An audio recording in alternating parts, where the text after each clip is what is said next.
Hola muchachos, es un gusto saludarlos y mandarles un fuerte abrazo de manera virtual. Hoy día no podemos de otra forma, pero el cariño sigue estando.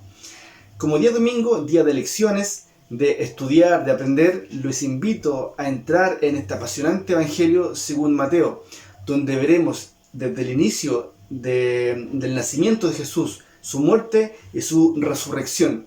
Así que no te pierdas este apasionante Evangelio en este estudio. ¡Vamos!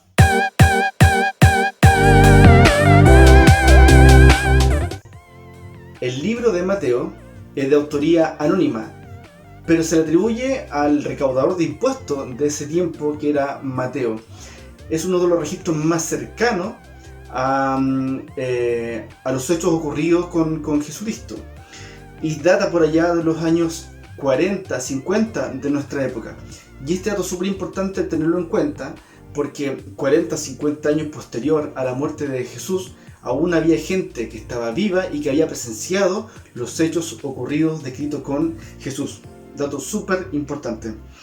En este evangelio habla de la comunidad de la iglesia. Y es la primera vez en los evangelios que se nombra o que se describe la palabra iglesia. Y tiene una estructura bien pedagógica, porque la intención del escritor es poder entender súper claramente que Jesús es la continuidad y el cumplimiento de la historia bíblica, o sea, que Jesús es el Mesías. El primer desafío que te tengo para que puedas estudiar en casa, y así como lo mencionábamos de que Jesús es la continuidad y el cumplimiento de la historia bíblica, el escritor entrelaza versículos del Antiguo Testamento en el contexto del libro de Mateo. Así que te invito a poder descubrir este nexo que hace el escritor entre los versículos del Antiguo Testamento en este libro. Al final de la descripción del nacimiento de Jesús hay algo bien importante que hay que tener en cuenta y que va a envolver todo este libro, es que Jesús es llamado Emmanuel. Fíjate en lo que dice en Mateo 1:23. La Virgen concebirá y dará a luz un hijo y lo llamarán Emmanuel, que significa Dios con nosotros. División y estructura. Como punto 1 veremos la infancia de Jesús, que está descrita en los capítulos 1 y 2. Acá se describe la genealogía de Jesús, donde viene del linaje mesiánico del hijo de David. Por lo tanto, es de descendencia de Abraham, que esto significa que traerá bendición a todas las naciones. Y también el autor hace un paralelo súper importante de mencionarlo, y describe a Jesús como el nuevo Moisés. Por ejemplo, al igual que Moisés salió de Egipto, al igual que Moisés estuvo en el Mar Rojo, en este caso Jesús fue bautizado en el Mar Rojo. Estuvo en el desierto por 40 días, Moisés lo estuvo por 40 años. Y entregó la ley en el monte, en el sermón del monte. Moisés recibió las tablas de la ley en el monte. Por lo tanto, vemos que el escritor nos quiere decir que Jesús es el nuevo Moisés, mayor que Moisés, por lo tanto, el Mesías prometido. Como punto número 2, vemos el comienzo del ministerio de Jesús en los capítulos 3 y 4, donde Juan el Bautista prepara el camino para el Señor. Y finalmente vemos también que Jesús fue bautizado. En el capítulo 3, verso 15, encontramos: así debe hacerse, porque tenemos que cumplir con todo lo que Dios exige.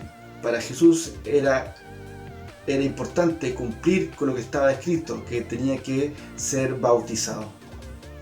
En el punto 3 nos encontramos con el ministerio de Jesús en Galilea, y el primer punto que tocaremos es el Sermón del Monte, donde es una serie de indicaciones que nos advierte de cómo vivir en este nuevo reino de Dios, donde todos, absolutamente todos, están invitados. No hay discípulos de primera clase o gente más importante que otra, donde está para cumplir la ley del Antiguo Testamento y transformar los corazones.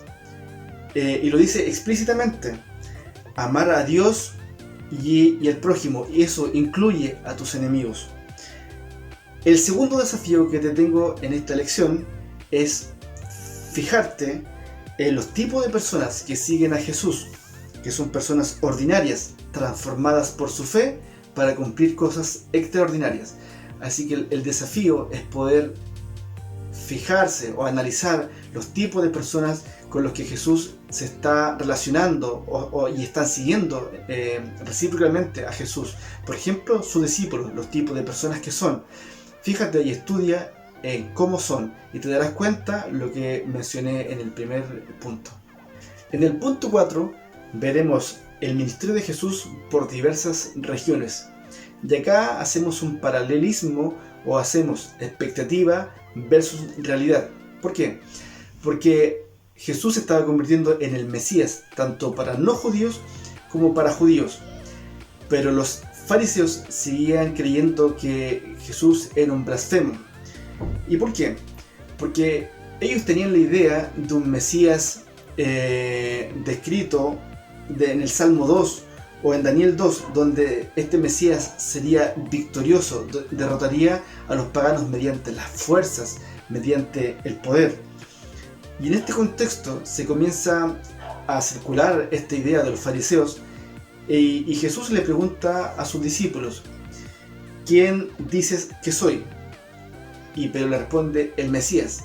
Y efectivamente Jesús le responde que es así, pero que su reino será de forma diferente, que le entregará su vida por toda la humanidad.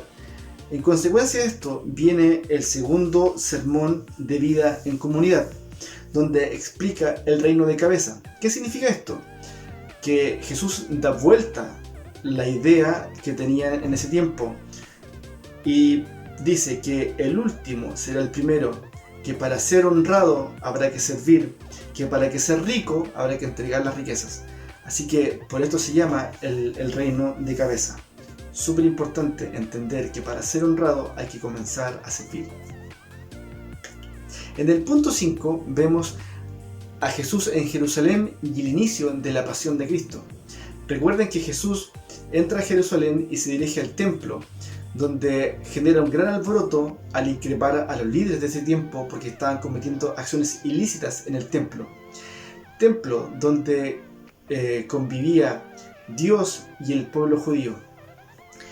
Después de esto viene el sermón final, donde increpa a los líderes o a los fariseos, predice su final, también indica la destrucción futura de Jerusalén y le da las últimas indicaciones a sus discípulos.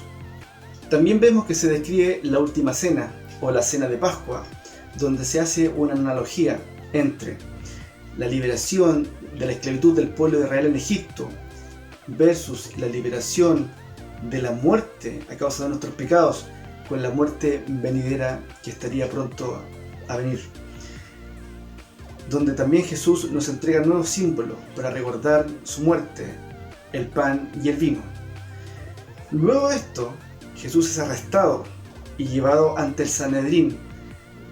Finalmente es llevado acusado donde Pilato no lo encuentra culpable, pero cede ante las presiones y fue sentenciado a muerte en la cruz. Luego de esto, ya sabemos, viene su resurrección. Acá tenemos el tercer desafío, donde explicamos que la muerte no es un fracaso, sino un cumplimiento a las promesas proféticas, donde se describe al Mesías siervo en Isaías 53. Así que el desafío es leer Isaías 53 para entender cómo se relaciona Isaías 53 con esta muerte de Jesús. El libro de Mateo concluye ese día domingo, Jesús resucitado y apareciéndoseles a muchas personas y obteniendo su última enseñanza, la gran comisión. La encontramos en Mateo 28, del 18 al 20, y le vamos a explicar relacionándolas con los distintos sermones que podemos encontrar en el libro de Mateo. He recibido toda autoridad en el cielo y en la tierra. Acuérdense que en el Sermón del Monte Jesús describe las leyes o cómo será su nuevo reino. Él es el nuevo legislador con toda autoridad. Seguimos. Por tanto, vayan y hagan discípulos en todas las naciones. En el sermón de la misión encontramos o nos explica cómo debemos ir. Seguimos, bautizándolos en el nombre del Padre, del Hijo y del Espíritu Santo, y enseñándoles a obedecer todos los mandamientos que les he dado. En el sermón de la vida en comunidad nos enseña cómo debemos vivir en comunidad, con el perdón como fundamento y siempre teniendo en mente a los perdidos. Seguimos. De una cosa podrán estar seguros: estaré con ustedes siempre hasta el final del mundo. En el sermón del final de los tiempos encontramos que Jesús, aun que le falta algo por hacer, que Él volverá a terminar lo que un día comenzó. De esta forma concluimos el libro de Mateo y cómo se estructura y cómo se lleva a este punto de clímax con Jesús resucitado. Para concluir, te invito a analizar, reflexionar y contestar 4 preguntas. ¿Crees que la Gran Comisión estaba destinada solo a los discípulos de ese tiempo o también es un mandamiento para ti? ¿Qué cosas cambiarías en tu vida si la Gran Comisión fuera tu prioridad? ¿Por qué crees que no estamos cumpliendo la Gran Comisión? Y por último, así como Jesús les preguntaba a sus discípulos, ¿quién crees que soy? La pregunta hoy es, ¿y quién es Jesús para ti? ¿Es el Mesías? ¿Es el cumplimiento de las promesas del Antiguo Testamento? ¿Es el Salvador, el Redentor, quien rige tu vida? ¿Quién es Jesús para ti? Y por último, te invito a tener una decisión. La decisión es ser iglesia en misión. Esto significa que la Gran Comisión va a ser un ejercicio constante, rutinario, dentro de nuestra idiosincrasia cristiana, en nuestro círculo de influencia. Vamos a compartir de las buenas nuevas, a extender el reino de Dios con quienes estén cerca nuestro, nuestros amigos, familiares, vecinos, compañeros, etc. La Gran Comisión va a ser parte de nuestra vida cristiana. Por lo tanto, seremos iglesia en misión. Así que te invito a que podamos decidir cada día poder extender el reino de Dios a quien no le conocen. Espero que te haya gustado este libro de Mateo, este resumen que hicimos,